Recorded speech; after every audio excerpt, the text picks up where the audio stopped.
मेरी शादी को 3 महीने हुए थे कि मेरे पेट में हर वक्त दर्द रहने लगा था। एक दिन तबीयत बिगड़ गई तो मेरी सास और पति मुझे डॉक्टर के पास ले गए। डॉक्टर ने चेकअप किया तो उसकी बात सुनकर मेरे सर पर आसमान टूट पड़ा था। वो बोली, डिलीवरी का वक्त आ गया, मरीज को डिलीवरी वार्ड में ले चलो। मुझे लगा मेरा पति अभी मुझे तलाक दे देगा, मगर वो मेरा हाथ थामकर बोला, घबराओ नहीं, सब ठीक हो जाएगा। मैंने बच्चे को जन्म दिया और मुझे अभी तक यकीन नहीं हो रहा था कि ये मेरा ही बच्चा है, क्योंकि शादी से पहले मेरा किसी लड़के के साथ कोई चक्कर नहीं था।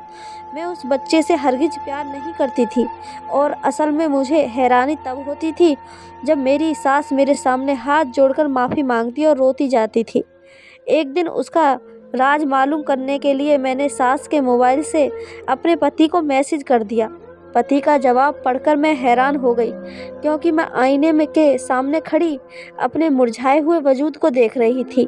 मेरी आंखों के नीचे हल्की हल्की काली लकीर बन चुकी थी, सर के बाल भी सफ़ेद होने लगे थे और रंग ऐसा हो गया था कि देखकर परेशान हो जाती थी। मैं काफ़ी मोटी भी हो चुकी थी, जबकि मेरे कमरे में लगी तस्वीरों में तो मैं पहचान ही नहीं जाती थी। नर्म नाजुक चेहरा, मौलाना सितारों की तरह रोशन आँखें। मैं अब हर वक्त परेशान रहने लगी थी, क्योंकि मेरी उम्र की लगभग सभी लड़कियों की शादी हो चुकी थी, जबकि मैं अभी तक कुंवारी थी। मेरी माँ मुझे तो कुछ नहीं कहती थी, लेकिन मुझे मालूम था कि वो अंदर ही अंदर मेरे लिए परेशान रहती थी। मैं आईने के सामने खड़ी थी जब भाभी की आवाज़ आई। वो बोली, रेनू आ जाओ, चाय बन गई है, सब साथ बैठते हैं। मैं भी उनके साथ चल पड़ी थी। भाभी तेज चलती थी, जबकि मैं लंगड़ा कर चलती थी। वो आगे निकल गई तो वो पीछे मुड़कर मुझे देखकर हंसते हुए बोली, जब से तुम्हारा भतीजा 2 साल का हुआ है, मुझे हर काम जल्दी जल्दी करने की आदत पड़ चुकी है। आ जाओ मेरे साथ। भाभी ने मेरा हाथ थाम लिया था। मैं साथ चलते हुए बोली, आरती तुम मुझसे 6 महीने छोटी हो ना? उसने इस बात पर सर हिला दिया। तो मैं बोली, तुम्हारी शादी तो 5 साल पहले ही हो चुकी है, क्योंकि तुम बहुत हसीन हो। देखो, मैं आज तक अपने माँ बाप पर बोझ बनी बैठी हूँ, क्योंकि मैं लंगड़ी भी हूँ और मोटी भी। आरती एकदम परेशान हो गई। मैं बोली, चुप करो रेनू, ऐसी बातें नहीं करते, भगवान सब अच्छा करेगा, तुम बिल्कुल भी फिक्र ना करो, वह तुम्हारे लिए बेहतर ही पति ढूंढेगा। मैं चुप हो गई थी। शाम को मैं अपने कमरे में बैठी रामायण पढ़ रही थी जब मेरी भाभी भागती हुई कमरे में आई और बोली, रेनू जल्दी से कोई अच्छा सा ड्रेस पहनकर बाहर आ जाओ, तुम्हारे लिए रिश्ता आया है। मैं तो भाभी की तरफ देखती रह गई। मैं बोली, आरती मेरे लिए रिश्ता? वो कैसे? भाभी हंसने लगी और बोली, माँ जी ने रिश्ता लेकर आने वाली आंटी से बात की थी, वह लेकर आई है रिश्ता। मैं बोली, आरती क्या फ़ायदा तैयार होने का, जब लड़के वाले मुझे रिजेक्ट करने ही वाले हैं। भाभी बोली, ना उम्मीद वाली बातें मत करो, तुम पिटोगी मुझसे। देखो, सुबह हमने तुम्हारे रिश्ते के लिए प्रार्थना की और अब रिश्ता आ गया। अगर हम प्रार्थना करेंगे तो वो तुम्हें पसंद भी कर लेंगे। हो सकता है हमारी प्रार्थना भी सफल हो जाए। मैं तैयार होकर बाहर आ गई। एक लड़का और एक आंटी बैठी हुई थी। आंटी मुझे देखकर खुशी से उठकर खड़ी हो गई थी। उन्होंने मुझे बड़े प्यार से अपने पास बुलाया, जबकि मैं तिरछी नज़र से उस लड़के की तरफ देख रही थी। आज मुझे पहली बार ये एहसास हुआ था कि पहली नज़र की मोहब्बत किसे कहते हैं। लड़का भी मेरी तरफ देखकर मुस्कुरा दिया था। मेरे दिल से सच्ची दुआ निकली थी कि हे भगवान, ये लोग मुझे पसंद कर लें। तभी आंटी बोली, हमें आपकी बेटी बहुत पसंद आई है, अगर आप कहें तो हम इसे अभी अंगूठी पहनाकर जाते हैं। तभी मैंने नज़र उठाकर उस लड़के की तरफ देखा था, वह भी मुझे देख रहा था।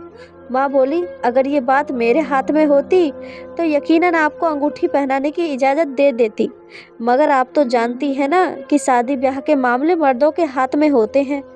रेनू के पिताजी जब ऑफिस से वापस आ जाएंगे तो उनसे बात करके मैं आपको कॉल कर दूंगी। वह लोग चले गए थे, मगर मेरा दिल अभी तक बहुत धड़क रहा था। फिर ये हुआ कि मेरे सारे फैसले भगवान ने अपने हाथ में ले लिए। दोनों तरफ से हाँ हो गई और सिर्फ 1 महीने बाद ही शादी की तारीख भी तय हो गई थी। मैंने अपने घर वालों को सख्ती से मना कर दिया था कि मुझे धूमधाम से शादी नहीं करनी। मेरे दिल में यही डर था कि लोग मुझे देखकर हंसेंगे। मेरे घर वालों ने भी इस बात को मान लिया था। और बिल्कुल वैसा ही किया जैसा मैंने कहा था। मेरे घर वालों ने शादी के जोड़े में मुझे विदा किया था और मैं अमर की दुल्हन बन चुकी थी। मैं बहुत खुश थी। थोड़ी देर बाद ही अमर भी कमरे में आ गया था। वो भी खुश लग रहा था। उसने मुझे मुंह दिखाई की रस्म पर अंगूठी पहना दी थी और बोला, रेनू, मैं बहुत खुश हूँ कि तुम मेरी ज़िंदगी में शामिल हो चुकी हो, जबकि मुझे अभी तक इस बात पर यकीन नहीं हो रहा था। ऐसे कैसे हो सकता था कि वो एक मोटी सी बेरौनक लड़की को पाकर खुश हो गया। मैं बोली, मुझे एक बात पूछनी थी आपसे। आप मुझे ये बताइए कि आपने मेरे साथ शादी क्यों की है। अमर मेरे सवाल पर हंस दिए थे।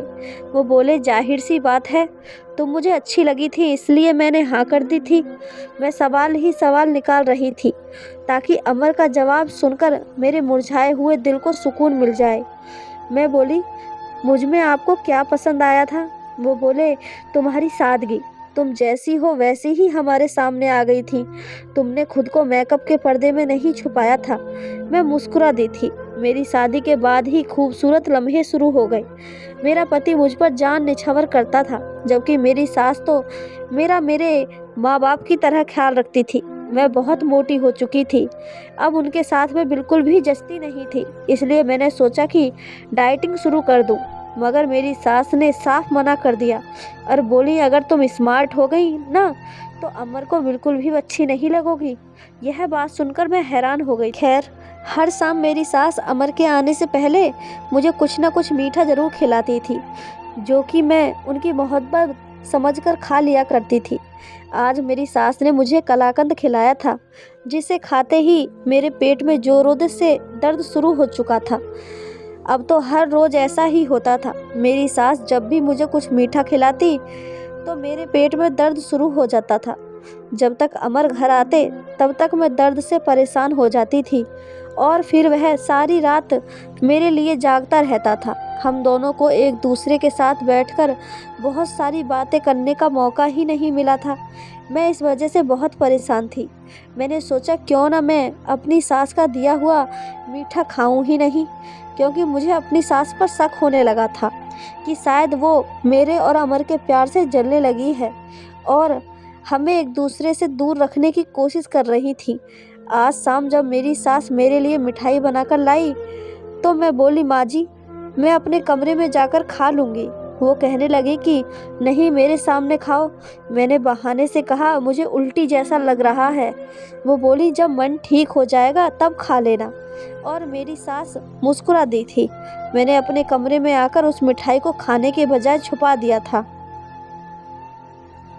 मुझे लगा था कि आज मेरे पेट में दर्द नहीं होगा, मगर मेरा अंदाज़ा गलत निकला था। मेरे पेट में दर्द शुरू हो चुका था और आहिस्ता आहिस्ता वो बढ़ने लगा था। मैं दर्द से कराहने लगी थी। मेरी सास मेरे कमरे में भागकर आई और बोली, क्या बात है बेटी। मैं रोते हुए बोली, माँ जी, अमर को बुला लो, मेरी तबीयत बहुत ख़राब है। तब तक अमर भी आ चुके थे। उन्होंने मेरी हालत देखी तो जल्दी से मुझे अस्पताल लेकर गए। मेरी सास मुझे दिलासा देती रही। अस्पताल पहुंचकर मुझे इमरजेंसी वार्ड में एडमिट कर दिया गया। डॉक्टर ने चेकअप किया तो बोला, पेशेंट की डिलीवरी का समय आ गया है, पेशेंट को डिलीवरी रूम में लेकर चले। मैं हक्का बक्का हो गई थी और उस डॉक्टर की तरफ देखती रह गई थी। मैं चिल्लाई और बोली, ये नामुमकिन है, क्योंकि मेरी शादी को तो सिर्फ अभी 3 महीने ही हुए हैं। मुझे लगा था कि मेरा पति अभी मुझे तलाक दे देगा, इसलिए मैं बहुत डर गई थी। मैं गुस्से से बोली, अमर, मुझे इस अस्पताल से ले चलो, मुझे नहीं करवाना यहाँ इलाज। ये डॉक्टर पागल है, मुझ पर इल्ज़ाम लगा रही है। लेकिन मेरा दर्द अब धीरे धीरे बढ़ता जा रहा था। मैं चीखने लगी थी। अमर ने जल्दी से मेरा हाथ थाम लिया और बोला, घबराओ नहीं, सब कुछ ठीक हो जाएगा। सब बाहर चले गए।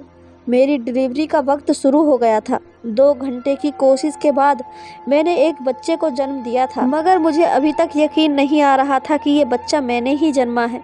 लेकिन मैंने भी अपनी आँखों से अपने बच्चे को पैदा होते हुए देखा था, इसलिए मुझे यकीन करना ही पड़ा। मैं दुख और गम में बेबस हो चुकी थी। मुझे समझ नहीं आ रहा था कि मैं अमर का सामना कैसे करूँगी। वो शायद अब मुझे तलाक दे देगा। बिरादरी में मेरी कितनी बेइज्जती होगी, यही बातें सोच सोच कर मैं रोने लगी थी। थोड़ी देर हुई थी कि अमर और मेरी सास कमरे में आ चुके थे। वो दोनों थोड़े बहुत खुश लग रहे थे। मेरी सास ने मुझे मुबारकबाद दी और बच्चा मेरे सामने करके बोली, देखो बेटा हुआ है, हूबहू तुम पर गया है। मैंने मुंह फेर लिया था। मैं बोली, इसे मेरी आंखों के सामने से दूर ले जाएं।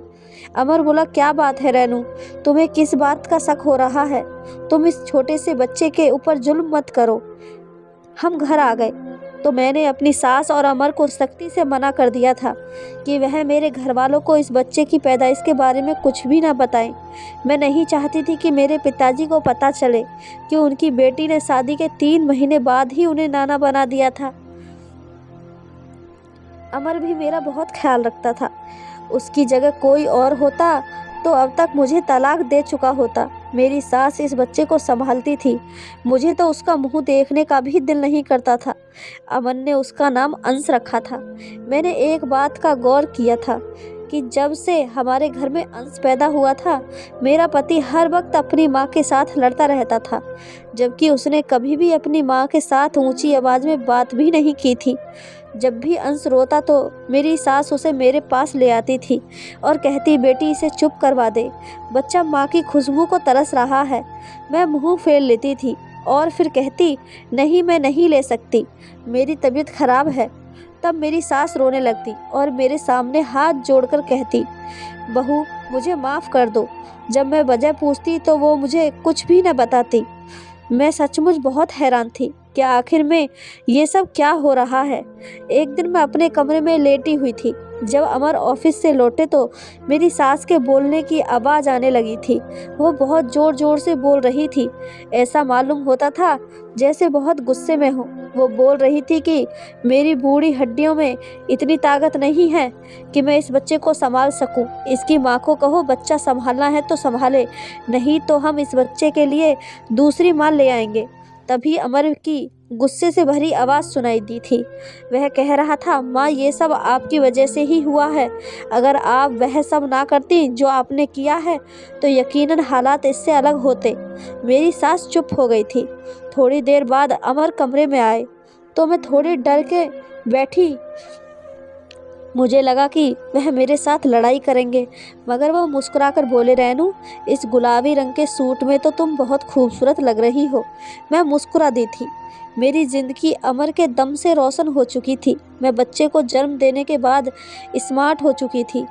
मैं खुश थी, लेकिन अब मुझे अपनी सास पर शक हो गया था।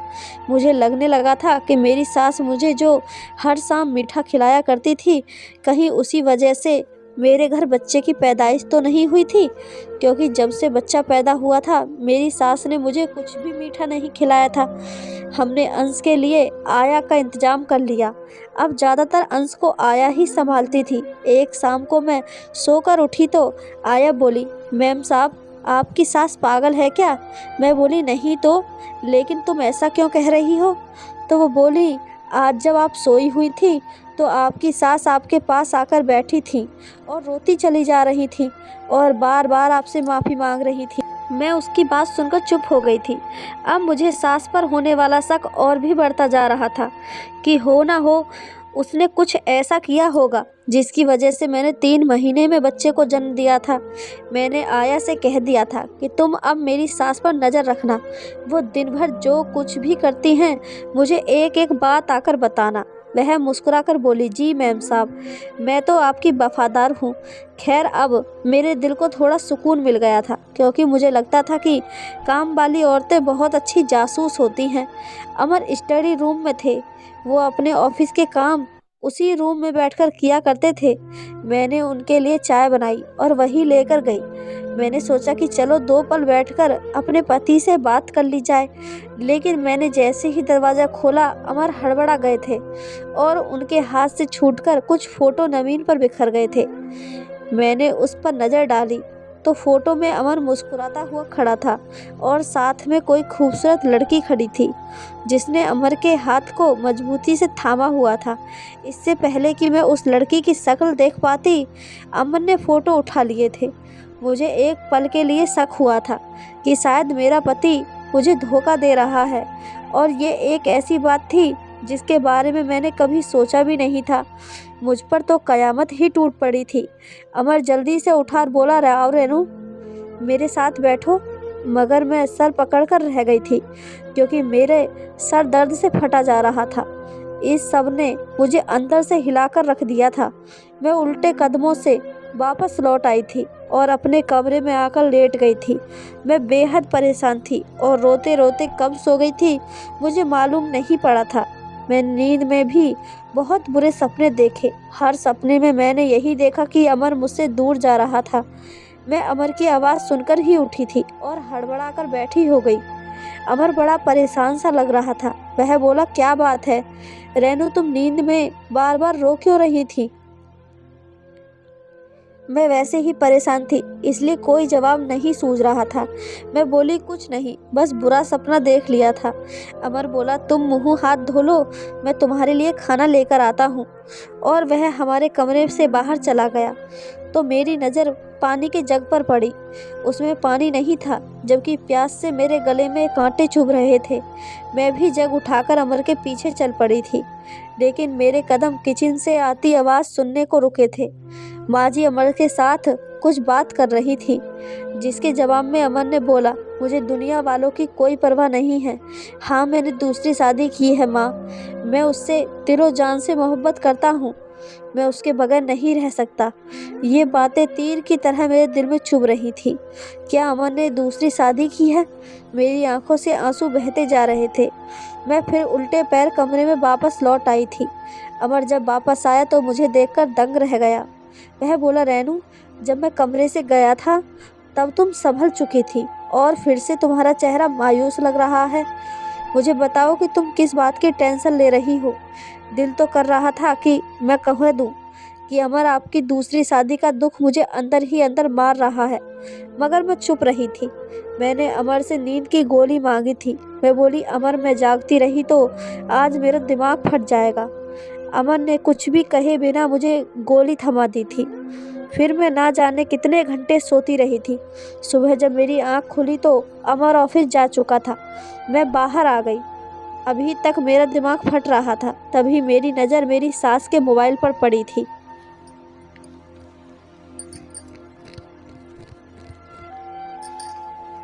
वो सोफे पर पड़ा हुआ था। मैंने मोबाइल उठाया और अमर की स्टडी रूम में आ गई। मैंने अमर के नंबर पर मैसेज किया, रेनू का क्या करना है? इस मैसेज को सेंड करने के बाद मेरे दिल की धड़कन बहुत तेज हो गई थी। मेरा दिल बहुत घबरा रहा था। मेरी आंखों के सामने अंधेरा छा गया था। इतनी देर में अमर की कॉल आ गई थी। फ़ोन बजने लगा तो मेरे हाथ थर थर काँपने लगे थे। मुझे कुछ समझ नहीं आ रहा था कि क्या करूं, मगर इतनी देर में फ़ोन बंद हो गया तो मैंने चैन की सांस ली। लेकिन एक बार फिर से मोबाइल बजने लगा था। जब तीसरी बार कॉल आई तो मैंने फ़ोन उठा लिया था। फ़ोन से अमर की गुस्से वाली आवाज़ बाहर आ रही थी, माँ, आप रेनू की जान छोड़ क्यों नहीं देती? उसने क्या बिगाड़ा है आपका? अपनी पसंद की शादी की थी आपके बेटे ने। जो भी सज़ा देनी है मुझे दो, रेनू को नहीं। आपको याद है ना, 1 साल पहले मैंने रेनू से मोहब्बत करके शादी की थी, जबकि आप चाहती थी कि मैं आपकी सहेली की बेटी के साथ शादी कर लूं। लेकिन मैं राज़ी नहीं हुआ और आप भी अपनी ज़िद पर अड़ी हुई थी।